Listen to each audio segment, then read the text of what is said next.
Every once in a while, there comes a game that ticks all the boxes for me, accurately conveying some relatable feelings such as how easy it is to talk to people, and the unparalleled bravery that lies within each of us.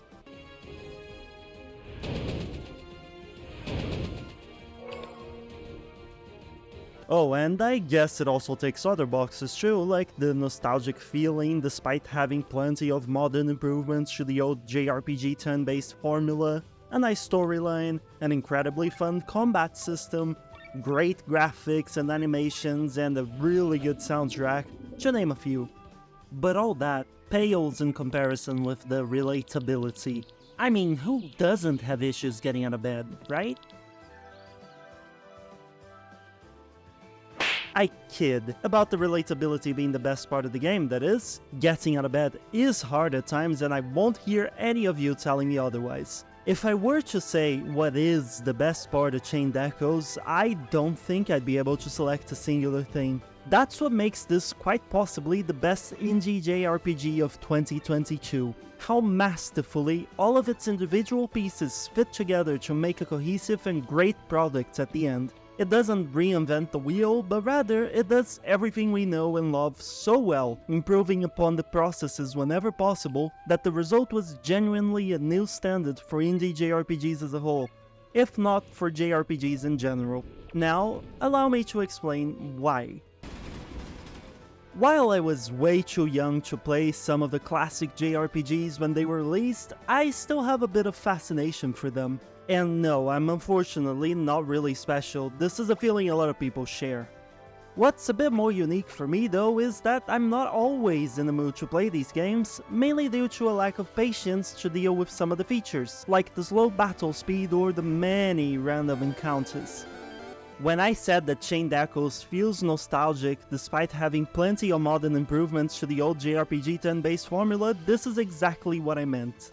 Many of the design choices that were commonplace back then are being, or have been, faded out in modern game design. And that goes even for re-releases of said old school games, such as the recent Final Fantasy Pixel remasters, which introduced the ability to turn off encounters entirely and give yourself boosts, amongst the other great quality of life changes. And that's the thing that Chained Echoes does best.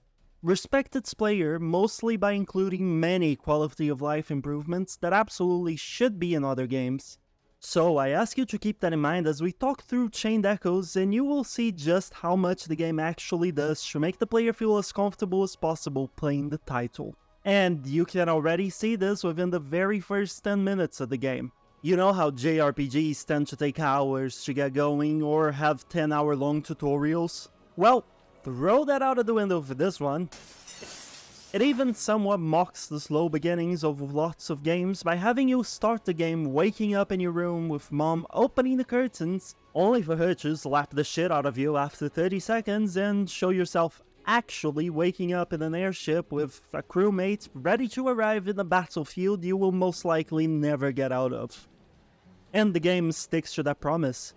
You get dropped into the fray straight away, resulting in an event that will most likely hook you for the next 30 plus hours. The story from then on never fails to keep you guessing with multiple plot twists and well-paced reveals.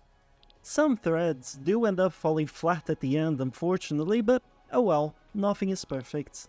I'm not here to evaluate the story anyway, but rather highlight how it is told. You get hooked straight away with no time wasted at the beginning. And while I do often enjoy these low beginnings, this did feel like a breath of fresh air. The way the story is told is also pretty nifty. And no, I'm not talking about the writing, although the game does pretty well in that area too, especially if you like puns.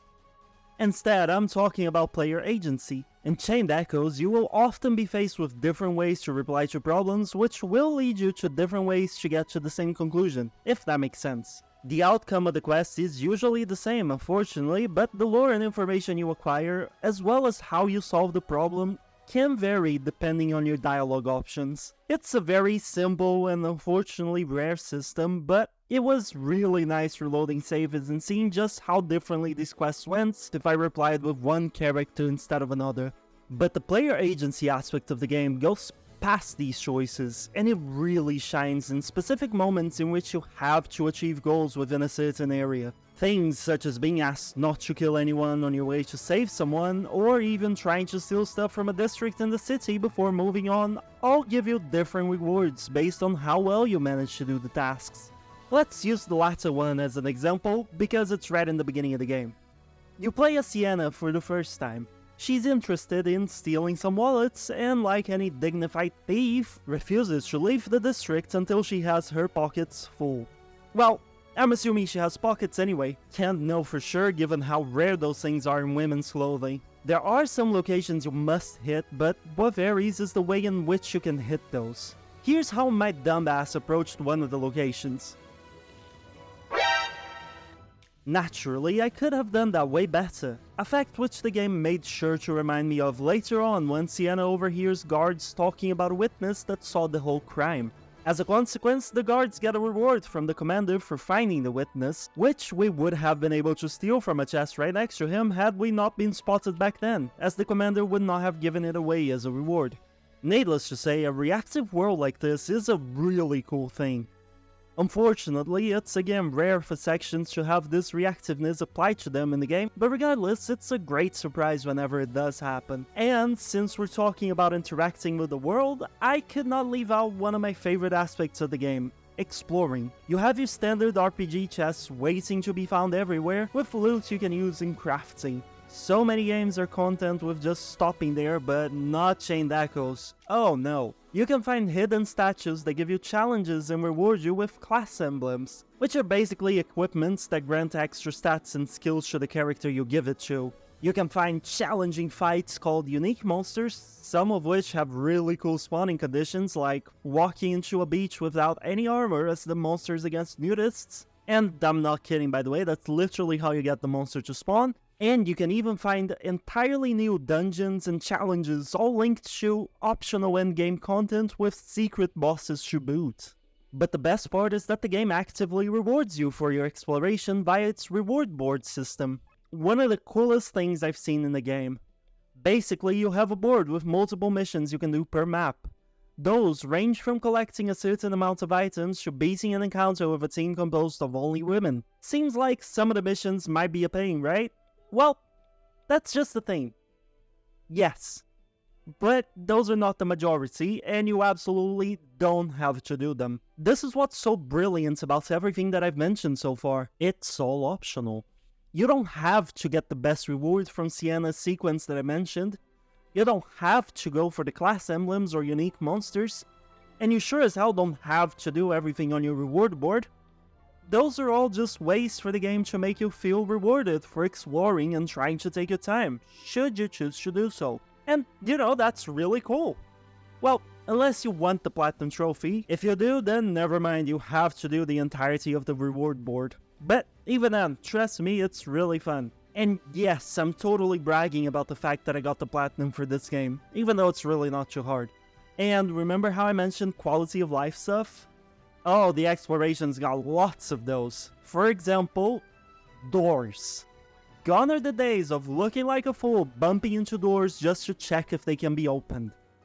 Chained Echoes puts a clearly visible little green arrow under the doors you can enter. In terms of quests, those are clearly marked both in fast travel map and the area map. There is no missable content in the game, and you can even save anywhere and anytime you want. Another huge factor to the exploration is your base. Early on, you gain access to a base that you have to help improve by recruiting new people to help out there. Many of which are nice, like this insurance agent who complains we're all too broke to buy his insurance, but some are very nice and give us permanent quality of life upgrades. Do you see the counter on the bottom left on my screen that tells me how many chests are in whichever map I'm currently at? That was obtained by recruiting a guy to my base. And if you have no idea where to find more people, fret not, as the game has your back, as it usually does. You can easily find one person that flat out tells you where to find other folks. See what I mean? Chained Echoes respects your time and does its damn best to make sure you're spending it well. And I haven't even gotten to the best part yet, the combat.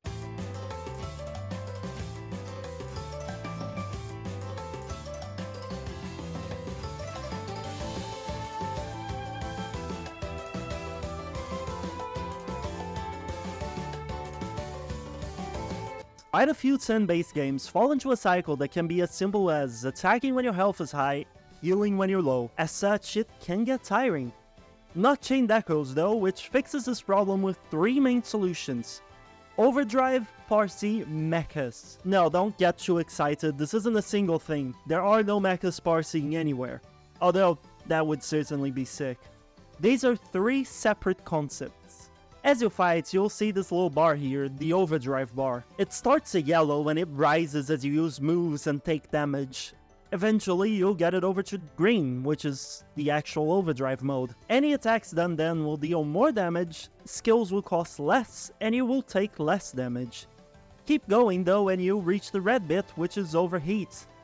Here you lose all the benefits and in fact you take quite a bit of extra damage, so you really don't want to be there. It can very quickly change the tide of a battle.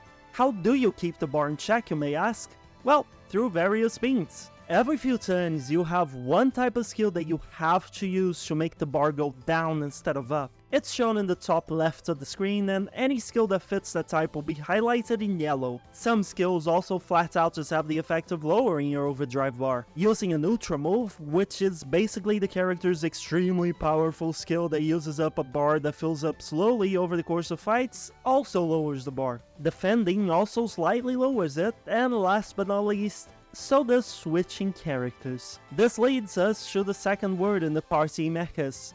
Party. The game has a really damn cool system that has you pairing characters with each other. The game features 12 playable characters, but only 8 can be in your active party. Of those 8, only 4 can take the field and the other 4 backups should be switched in at any time, but only with the character they link to. This opens up a whole trove of strategies as you want synergizing characters often to not be linked together since you'd want them to be in the field together taking turns as often as possible. Similarly, you might want to not put 2 healers linked together in case you need to have them both on the field to heal a ton of damage. And if you get into a boss fight and figure out your team composition sucks for it, well, no worries. If you lose, you can just retry the fight, then change your team to your heart's desire before quitting the menu and being dropped in the beginning of the fights again, which is really freaking handy. Last but not least, we have the mechas, or sky armors as they're called. Remember what I told you about the overdrive bar? Toss it right out the window, because this is a whole different battle system. Well, kinda. You can swap gears with your mechas. No, not the Luffy kind of gears, the mechanical kind. You can go from Gear 1 to Gear 2 to Gear 0 to Gear 1. Your bar starts in the middle, and if you use moves in Gear 1, it goes right. And moves in Gear 2, which are more powerful and take extra resources to use, all move it left. 0 does not move the bar, but you can't use the skills either. Even the way the skills work is different. With your characters, you set the skills you acquire. With the mechas, the skills vary according to what weapons they have equipped. Support drones, for example, will give your mecha healing abilities.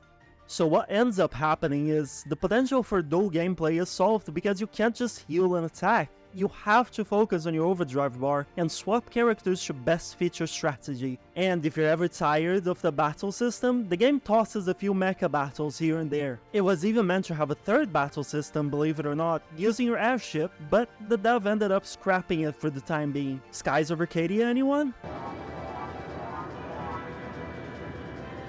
But while all this is great, where the combat shines most is, again, in its quality of life additions. One of the big ones is that your HP regens after every battle, allowing you to start battles fully healed. This, in turn, allows each trash mob encounter to actually feel challenging and fun, as the developer didn't have to account for the player being low health at any point within any dungeon. And speaking of encounters, there are no random battles. Instead, you can see every enemy you will face in the field and just walk up to them to initiate battles. And if you win, rejoice! You won't respawn until you actually fully leave the map, usually by fast travel. The battle animations can be sped up. The difficulty of the game can be adjusted in 3 different parameters. Healing items automatically target low HP folks first. Your skill or item menu is open at all times. Running from a battle is 100% guaranteed and has no penalty. Oof, that's a lot of really cool quality of life improvements, isn't it?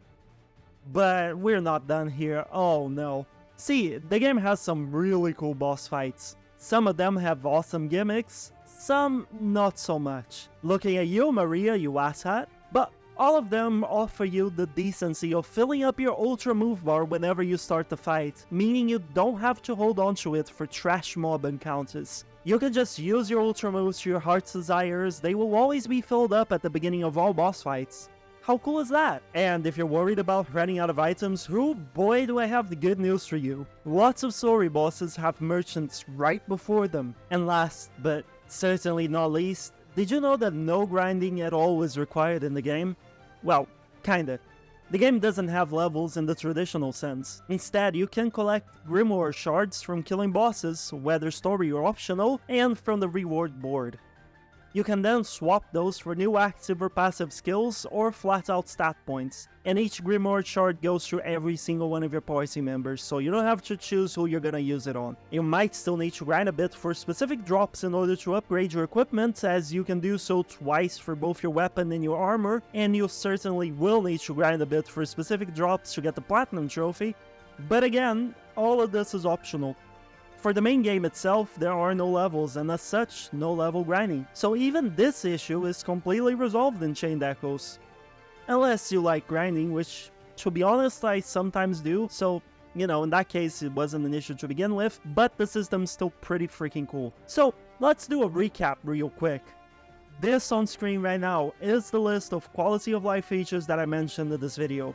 Do you see now why I truly, genuinely believe that this should be the golden standard for JRPGs from now on? Add to that the well-paced storyline, the multiple rewards for exploring and engaging with the game's RPG systems, the nostalgic feeling evoked by the excellent pixel arts and great soundtrack, and you have a recipe for success. The game isn't perfect, but then again, what is? I unfortunately crashed some 3 times while playing, and the game kept rearranging my party members every time someone new joined, which was quite annoying, so, you know, there's still room for improvement, even in the quality of life department. But these issues honestly pale in comparison to everything good the game has to offer, especially because it autosaves so often that I never lost any progress with the crashes. I think the last thing I want to bring attention to is that this was all made mostly by one developer.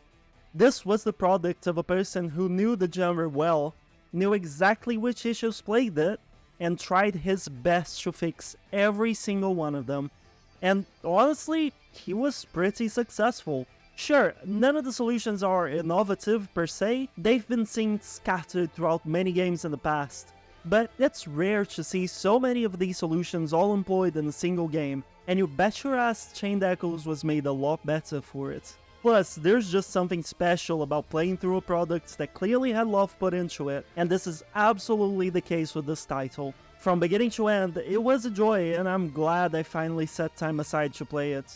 I can only hope other indie game developers did too, and that they learned some lessons from the experience, as Chained Echoes has a lot to teach. Thank you so much for watching, and I'll catch you hopefully in the next video. And if you haven't played this game, do yourself a favor, go play it. Bye bye!